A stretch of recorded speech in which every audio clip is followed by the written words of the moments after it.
أعوذ بالله من الشيطان الرجيم بسم الله الرحمن الرحيم يا عبادي فاتقون والذين اجتنبوا الطاغوت أن يعبدوها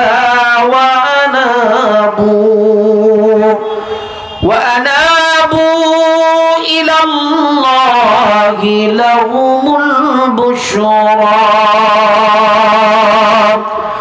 فبشر عباد الذين يستمعون القول فيتبعون أحسنه أولئك الذين هداهم الله وأولئك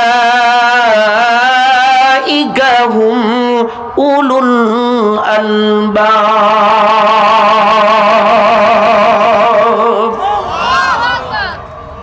আগে এই সূরা অনুবাদ করে নেই। আল্লাহ তাআলা বলছেন ইয়া ইবাদি ফাত্তাকুন, হে আমার বান্দাগণ তোমরা আমারে ভয় করো, হে আমার বান্দাগণ তোমরা তাকওয়া অবলম্বন করো।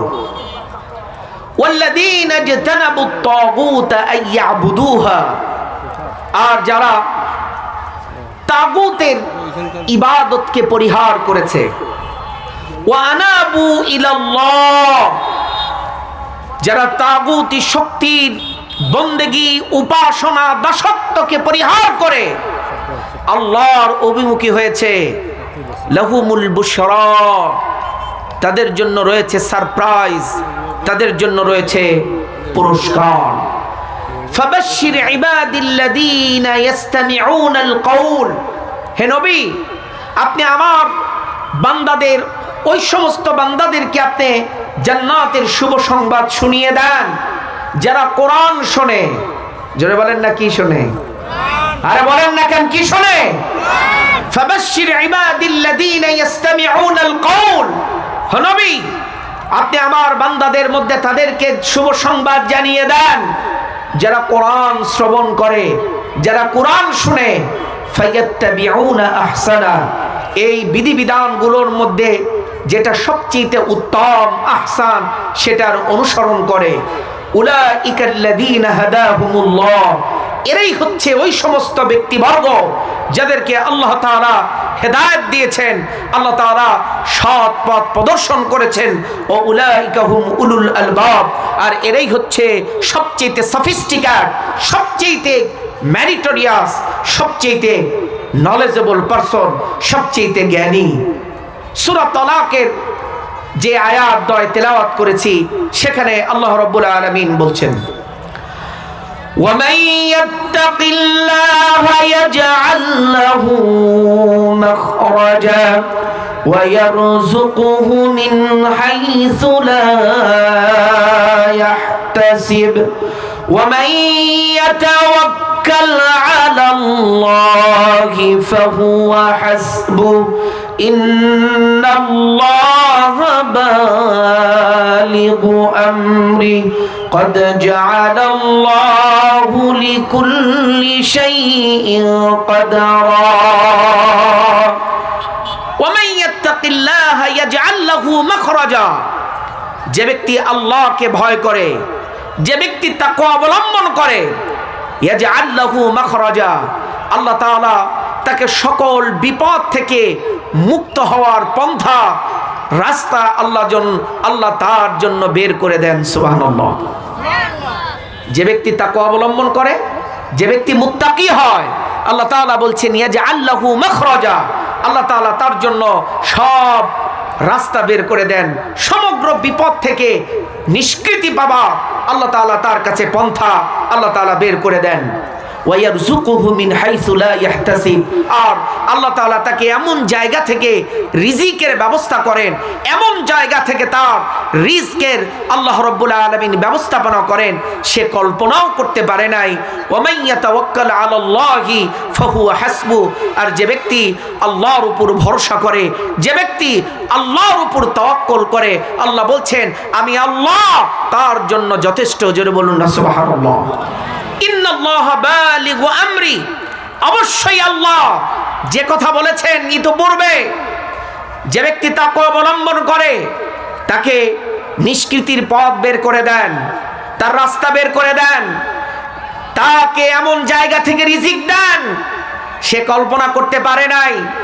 এবং যে ব্যক্তি আল্লাহর উপর ভরসা করে আল্লাহ তাআলা তার জন্য যথেষ্ট। এই যে কথা বললেন আল্লাহ তাআলা বলছেন ইন্নাল্লাহা বালিগু আমরি, অবশ্যই আল্লাহ তাআলা তার কথাকে, তার নির্দেশকে তিনি বাস্তবায়ন করবেন। কদ জাআলাল্লাহু লিকুল্লি শাইইন কদরা, আল্লাহ প্রত্যেকটা জিনিসেরই আল্লাহ রাব্বুল আলামিন নির্ধারিত সময় এবং তার নির্ধারিত আল্লাহ তাআলার সংখ্যাকে রব্বুল আলামিন নির্ধারিত করেছেন। এ হলো এই 5টি আয়াতের তেলাওয়াতকৃত আয়াতসমূহের আক্ষরিক অনুবাদ। এবং যে 2টি হাদিস আমি তেলাওয়াত করেছি সেই 2টির আমি হাদিসের অনুবাদ করে আমি আমার মূল আলোচনায় ফিরে যাব। আমি 2টি হাদিস তেলাওয়াত করেছি। জোরে বলেন কয়টা? জোরে বলেন কয়টা? বক্তার কাজ হচ্ছে আগে যে আয়াত তেলাওয়াত করবে, যে হাদিস পড়বে সেগুলোর অনুবাদ মানুষকে জানানো, তারপরে ওয়াজ করা। একটি হাদিস সুনানুত তিরমিজি থেকে পড়েছি। আল্লাহর নবী আলাইহিস সালাম বলেছেন লা ইয়াবলুগুল আবদু আইয়াকুনা মিনাল মুত্তাকিন, বান্দা কখনোই মুত্তাকির দারাজাতে পৌঁছতে পারবে না হাত্তা ইয়াদা মা লা বাসা বিহি হাদারান মিম্মা বিহি বাস, যে কাজটা তার জন্য বৈধ ছিল কিন্তু তার উচ্চ মর্যাদার জন্য সে কাজটাকে সে যতক্ষণ না পর্যন্ত ছেড়ে না দিবে সে ততক্ষণ পর্যন্ত মুত্তাকির দারাজাতে পৌঁছতে পারবে না। এই হাদিসটি ব্যাখ্যা সাপেক্ষ আমরা কিছুক্ষণ পরে এর ব্যাখ্যা করব।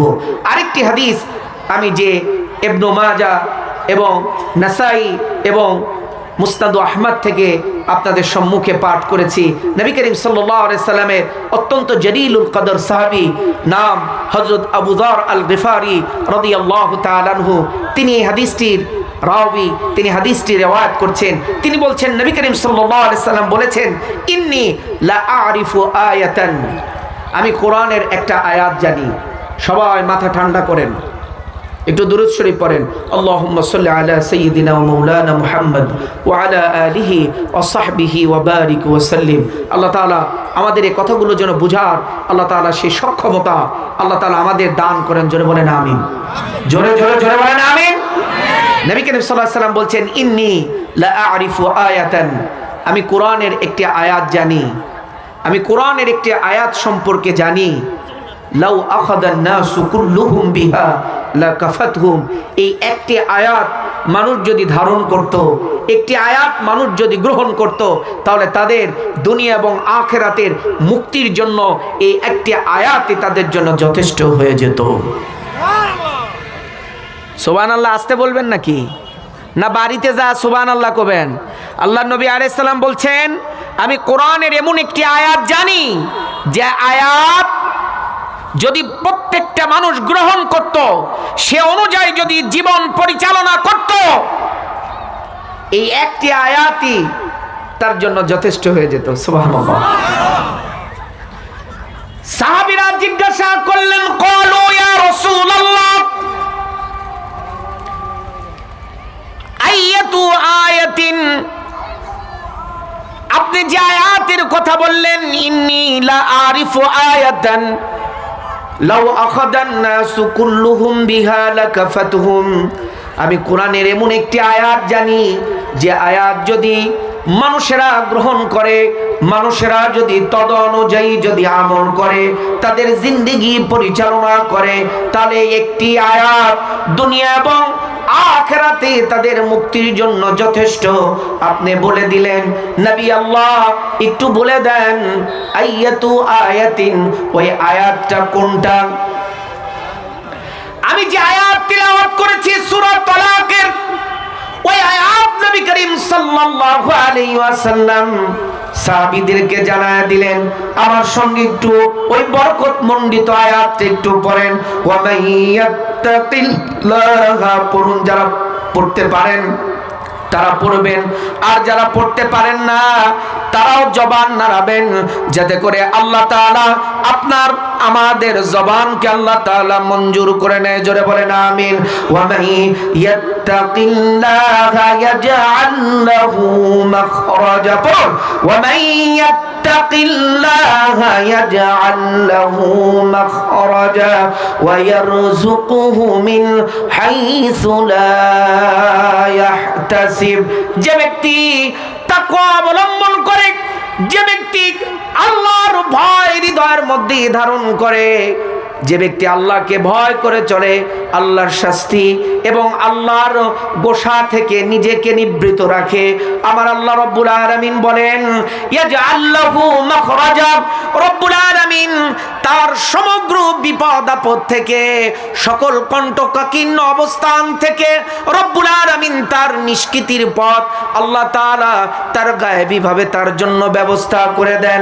ওয়া ইয়ারযুকুহু মিন হাইসু লা ইয়াহতাসিব, আর ওই ব্যক্তিকে রব্বুল আলামিন এমন জায়গা থেকে রিজিকের ব্যবস্থা করে দেন যে ব্যক্তি যা চিন্তাও করতে পারে নাই, কল্পনাও করতে পারে নাই, এমন জায়গা থেকে আল্লাহ রব্বুল আলামিন ওই ব্যক্তির জন্য রিজিকের ব্যবস্থা আল্লাহ তাআলা তার জন্য করে দেন। ও আমার ভাইরা, এই 5টি আয়াতের আলোকে এবং এই 2টি হাদিসের আলোকে আমি আমার আলোচনা শুরু করব। ওয়া মা তৌফিকি ইল্লা বিল্লাহ, আল্লাহ যদি চায়। জোরে বলেন কে চায়? জোরে বলেন কে চায়? আসুন আমরা এখন আমাদের মূল আলোচনায়, আমরা যে আয়াতগুলি তেলাওয়াত করেছি সে আয়াতগুলোর আলোকে আমরা কি ইনশাআল্লাহ আলোচনা কি আমরা শুরু করতে পারি ইনশাআল্লাহ? জোরে বলেন পারি? যে হাদিস আমি তেলাওয়াত করেছিলাম, 2টা হাদিস পড়ছি। জোরে বলেন কয়টা? জোরে বলেন কয়টা? 2টা। একটা হাদিস পড়েছিলাম সুনানুত তিরমিজি থেকে, রাসূলুল্লাহ সাল্লাল্লাহু আলাইহি ওয়াসাল্লাম বলেছেন লা ইয়াবলুগুল আবদু আইয়াকুনা মিনাল মুত্তাকিন হাত্তা ইয়াদা মা লা বাসা বিহি হাযারান মিম্মা বিহি বাস। একজন মুত্তাকি, একজন বান্দা ততক্ষণ পর্যন্ত মুত্তাকি হতে পারবে না যতক্ষণ না পর্যন্ত তার জন্য যা হালাল ছিল, উচ্চ মর্যাদায় আসীন হওয়ার জন্য সেই কাজটাকে যতক্ষণ না পর্যন্ত ছেড়ে না দিয়েছে ততক্ষণ পর্যন্ত সে মুত্তাকির দরজাতে পৌঁছতে পারবে না। আসুন আমরা 2-1টা আগে ঘটনা বলি, ঘটনা বলার পরে তারপরে কোরআন থেকে আমরা আস্তে আস্তে আস্তে আস্তে এর হাদিসের ব্যাখ্যা বুঝিয়ে দেব। আল্লাহ কবুল করুন, সকলে বলুন আমিন। জোরে বলুন আমিন। আল্লাহ তাআলা কোরআনের মধ্যে 2 ধরনের বিধান দিয়েছেন, একটার নাম হাসান আর একটার নাম আহসান। বলেন, একটার নাম হাসান আর একটার নাম আহসান। বলেন না কেন? একটার নাম হাসান আর একটার নাম কি? আহসান। হাসান মানে সুন্দর আর আহসান মানে অধিক সুন্দর।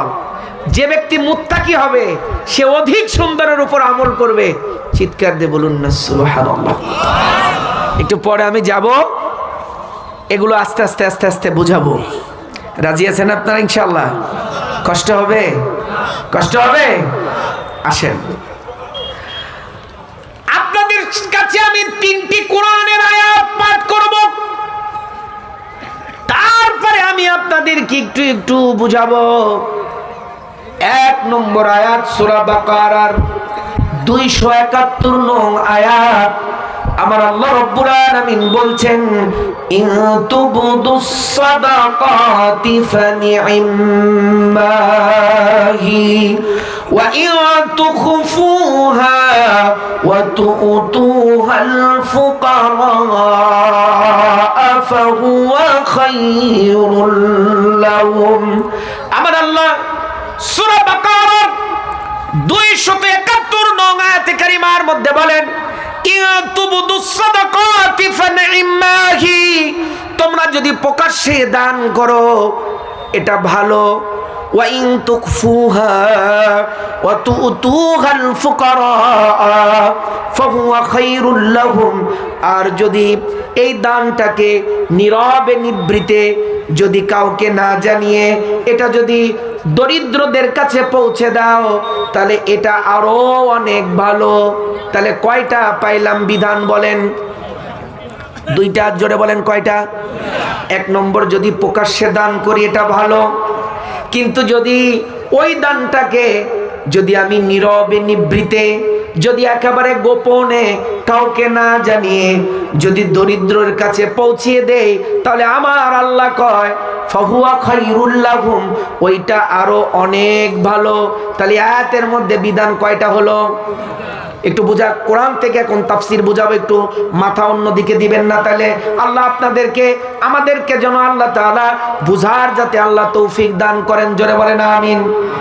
এবার সূরা নাহালের 126 নং আয়াতের মধ্যে আসেন, আমার আল্লাহ বলেন ওয়া ইন আকাবতুম ফাআকিবু বিমিসলি মা উকিবতুম বিহি ওয়া লা ইন সাবারতুম লাহুয়া খায়রুল লিস-সাবিরিন।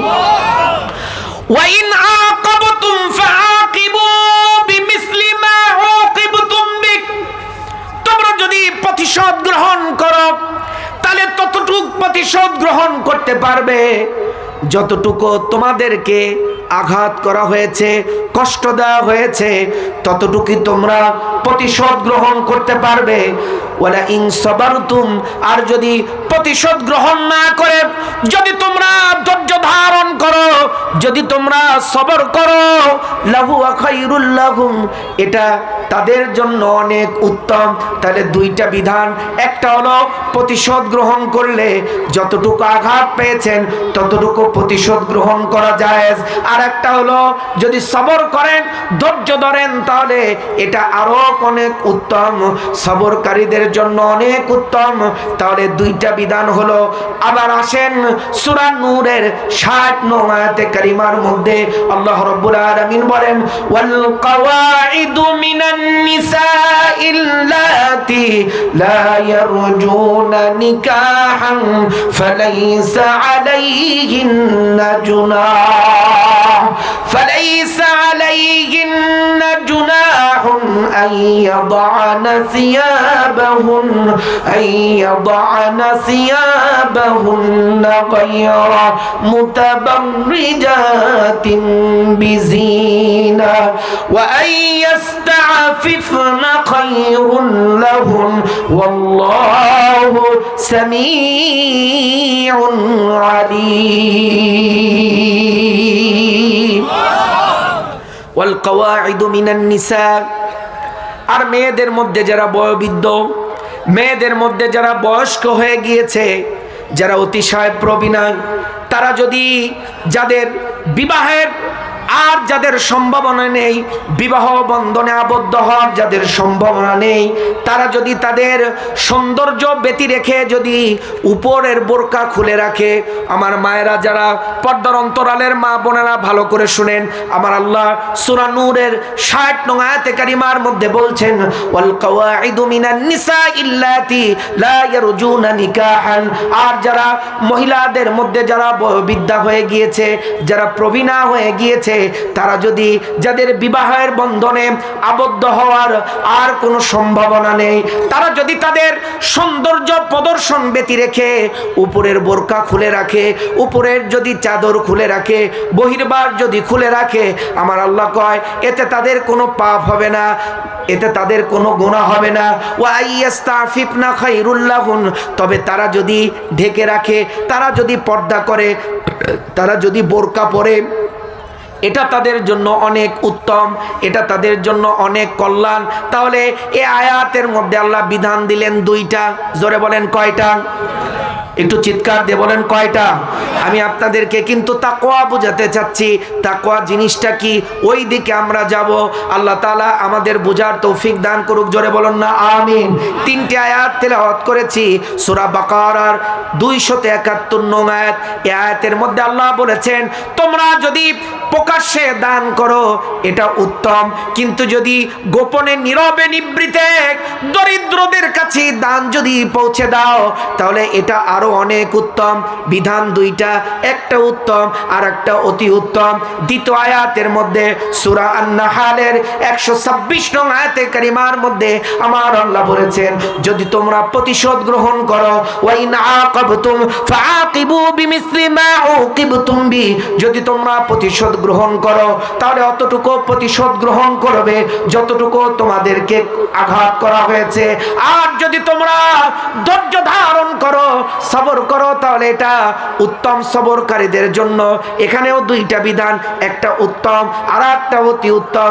সূরা নূরের 60 নং আয়াতে কারিমার মধ্যে আল্লাহ তাআলা বলছেন, যে সমস্ত বিদ্যা নারীরা যাদের আর বিবাহে আবদ্ধ হওয়ার সম্ভাবনা নাই, বিবাহ বন্ধনে আবদ্ধ হওয়ার সম্ভাবনা নাই, তারা যদি তাদের সৌন্দর্য প্রদর্শন ব্যতি রেখে যদি উপরের বোরকা খুলে রাখে, উপরের চাদর খুলে রাখে, এতে তাদের কোনো গুনাহ হবে না। তবে তারা যদি উপরের বোরকাটা পরে, যদি তারা উপরের ওড়নাটা পরে, এটা তাদের জন্য অনেক উত্তম। তাহলে আল্লাহ এই আয়াতের মধ্যে বিধান দিয়েছেন দুইটা, একটা উত্তম আর একটা অতি উত্তম। আমার সঙ্গে পড়েন, একটা উত্তম আর একটা অতি উত্তম। একটা কি আর একটা। এখন আল্লাহ তাআলা মুত্তাকি যারা, রব্বুল আলামিন মুত্তাকিকে আখিরাতের সাম্রাজ্যের সম্রাট বানিয়ে দিবেন। আল্লাহ কোরআনের মধ্যে ঘোষণা করেছেন, ওয়াল আকিবাতু লিল মুত্তাকিন। অন্য আয়াতের মধ্যে আমার আল্লাহ বলেছেন, ওয়াল আখিরাতু ইনদা রাব্বিকা লিল মুত্তাকিন। আখিরাত মুত্তাকিদের জন্য। জোরে বলেন কাদের? আরে ভাই বলেন না কেন?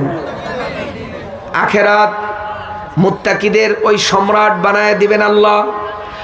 ওই আখিরাত যেহেতু আল্লাহ মুত্তাকিদের, রব্বুল আলামিন আখিরাতের মধ্যে মুত্তাকিদেরকে ফুল সিরাত আল্লাহ তাদেরকে মুহূর্তের মধ্যে পার করায় দিবেন। ওয়া ইম মিনকুম ইল্লা ওয়ারিদুহা কানা আলা রাব্বিকা হাতমান মাকদিয়া সুম্মা নুনাজ্জিল্লাযীনা اتقوا ونذر الظالمين فيها جثيا। আল্লাহ রাব্বুল আলামিন আখিরাতের ময়দানকে 13টা ভাগে বিভক্ত করেছেন। আমাদের আখিরাতের জিন্দেগিটাকে 1 নম্বর মউত, 2 নম্বর কবর, 3 নম্বর কিয়ামা, 4 নম্বর বাস, 5 নম্বর হাসর, 6 নম্বর কিতাব, 7 নম্বর জিল্লুল আরশ, 8 নম্বর শাফা, 9 নম্বর কদা, 10 নম্বর মিজান, 11 নম্বর হাউদ, 12 নম্বর সিরাত, আর 13 নম্বর হয় জান্নাত না হয় জাহান্নাম। ফারিকুম ফিল জান্নাতি ওয়া ফারিকুম ফিস সাইর। একটু আমি আপনাদের আখিরাতের দৃশ্যটা দেখাতে চাই। ধরে নেন, এই 500টা হলো হাসরের ময়দান, এই 500টা হলো জান্নাত। নিচের মধ্যে একটা নদী বহমান, এইটার নাম জাহান্নাম। উপরের মধ্যে একটা ব্রিজ করা হয়েছে, এইটার নাম ফুল সিরাত। ধরে নেন এইটা হাসর, এইটা জান্নাত, বহমান নদীর নাম জাহান্নাম, আর উপরের মধ্যে যে ব্রিজটা করা হয়েছে এটার নাম হলো ফুল সিরাত। আল্লাহ সূরা মারইয়ামের মধ্যে বলেন, ওয়া ইম মিনকুম ইল্লা ওয়ারিদুহা কানা আলা রাব্বিকা হাতমান মাকদিয়া। এই পৃথিবীর প্রত্যেকটা মানুষকে, এই পৃথিবীর সব মানুষকে আল্লাহ তাআলা ফুল সিরাত পার করা অবধারিত করে দিয়েছেন। সবাইকে পার হতে হবে। আমার আল্লাহ তাআলা মুত্তাকিদেরকে স্পেশাল রহমত দান করবেন। আমার আল্লাহ কোরআনে কারীমের মধ্যে বলেন, সুম্মা নুনাজ্জিল্লাযীনা তাকাও। আমার আল্লাহ দায়িত্ব নিয়ে মুত্তাকিদেরকে মুহূর্তের মধ্যে আল্লাহ ফুল সিরাত পার করায়া দিবে। ওরে ভাই, এত সম্মান যাদেরকে দেওয়া হবে তারা কি সব কাজ করতে পারবে? জোরে বলেন না পারবে? এবার যে মেডিকেলে চান্স পাবে সে কি সব ছুটি ভোগ করতে পারে? আমার সাথে কথা একটু বলেন, জোরে বলেন, ভোগ করতে পারে? যে ইঞ্জিনিয়ার হবে, যে বড় চাকরিজীবী হবে, সে অন্য ছাত্রদের মতন স্কুল পলালে কি হবে? জোরে বলেন হবে না? হবে না। তাকে একটু এক্সট্রাঅর্ডিনারি, একটু এক্সেপশনাল হতে হবে। এখন মুত্তাকি হাসান এবং আহসান এই দুইটার মধ্যে কোনটা পালন করবে? আমি তো একটি ঘটনা বলার পরে তারপরে আমরা এখানে আবার ফিরে আসব। আসুন, হযরত আমিরুল মুমিনিন হযরত ওমর ইবনুল খাত্তাব রাদিয়াল্লাহু তাআলা আনহু চলে আসছে।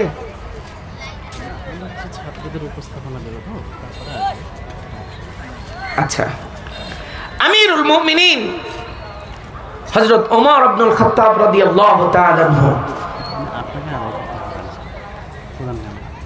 ও আচ্ছা, আমিরুল মুমিনিন হযরত ওমর ইবনুল খাত্তাব রাদিয়াল্লাহু তাআলা আনহু তিনি তার ঘরের মধ্যে বসে বসে তিনি কাজ করছেন।